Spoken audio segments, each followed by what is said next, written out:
What happens when losing a cornerstone player forces a team to make adjustments that could change the entire season's trajectory?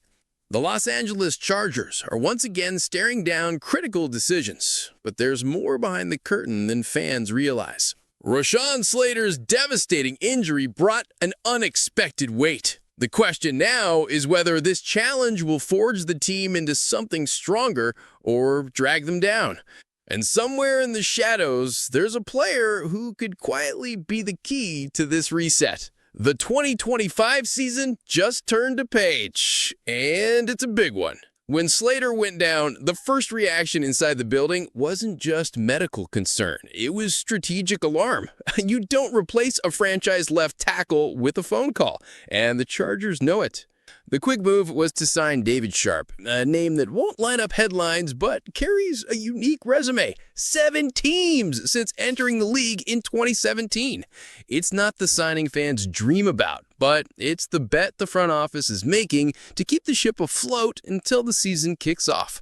There were bigger name veterans still on the market, some with deep playoff experience. But the choice was a cheaper, more versatile profile, a sign the priority isn't banking on one savior, but giving Joe Alt and Trey Pipkins room to reshape the offensive line.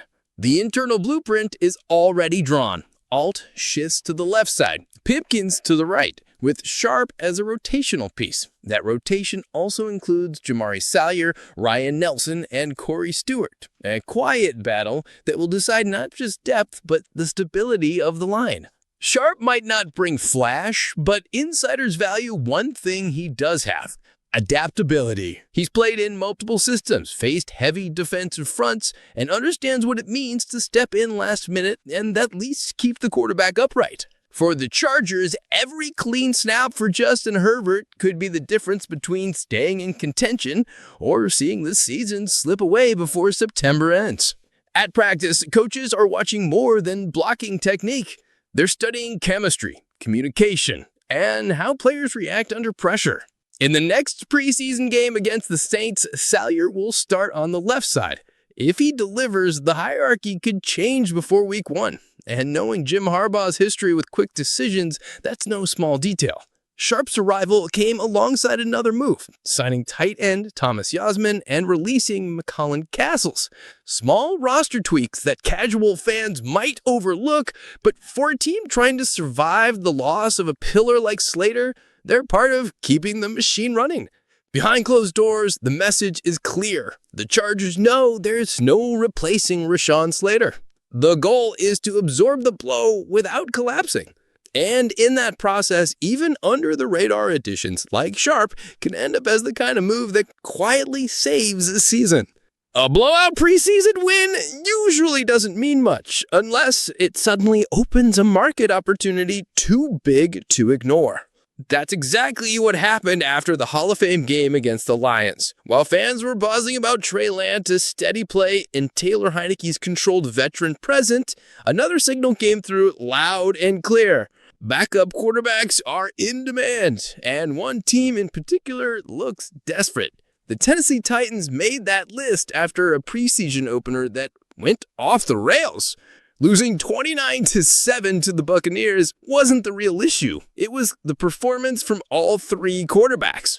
Rookie Cam Ward had a quiet debut, just 5 completions for 67 yards.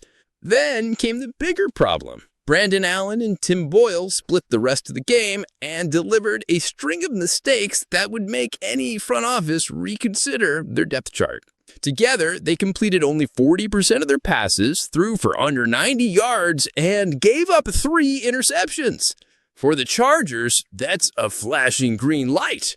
With Lance on the rise and Heinicke providing stability, they have something rare: real depth at quarterback. And in the NFL, depth is currency. For Tennessee, it's urgent. As much as Ward is their future, no coach wants to throw a rookie out there without a safety net. Allen and Boyle are not that. Heinicke is. Remember, the 2 franchises have a history. Just last year, the Chargers sent a 2026 7th-round pick to Tennessee for Elijah Molden. A deal now could send that same pick back to LA. making Molden essentially a free acquisition. It's the kind of roster chess smart front offices love, strengthening a non-conference team while recouping draft capital. Inside the Chargers facility, the debate is simple. Is a low draft pick worth giving up the security Heineke offers? Or is the risk of needing him too high? The answer hinges on Lance. If he proves ready to be the clear QB2, Heineke could be moved in a matter of days. And for those watching closely, this preseason is already paying off beyond the scoreboard. When Slaver went down, it also exposed another weak spot, a lack of dominant presence inside the defensive line. That's where a name pops up that normally wouldn't even be in the conversation, not because of talent, but because of cost and context. Christian Wilkins, formerly of the Dolphins and most recently the Raiders, is a free agent after a messy and unexpected split in Las Vegas. Wilkins isn't your average unemployed player. Last year, he signed a 4-year, $110 million deal with over $82 million guaranteed.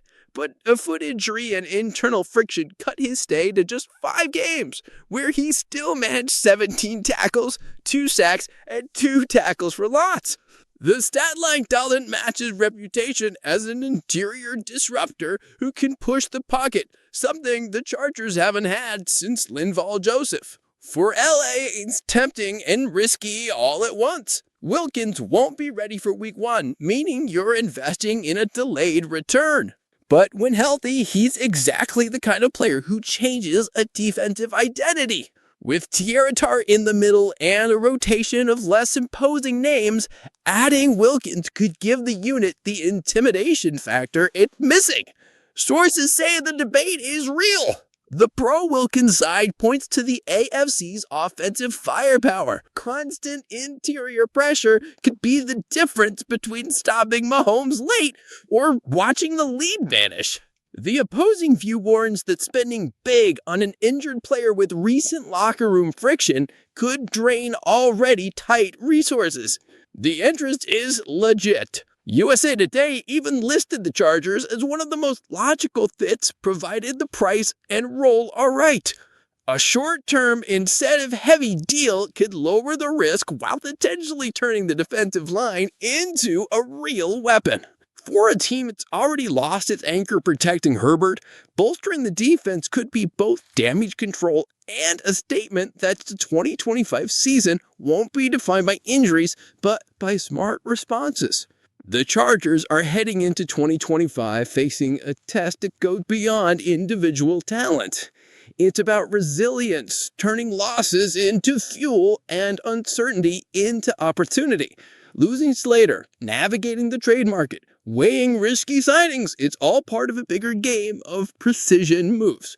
In the end, it won't just be about who lines up on Sundays, but how the franchise answers every hit it takes. And for those paying attention, this is exactly when you find out if a team is ready to challenge what everyone thinks they know.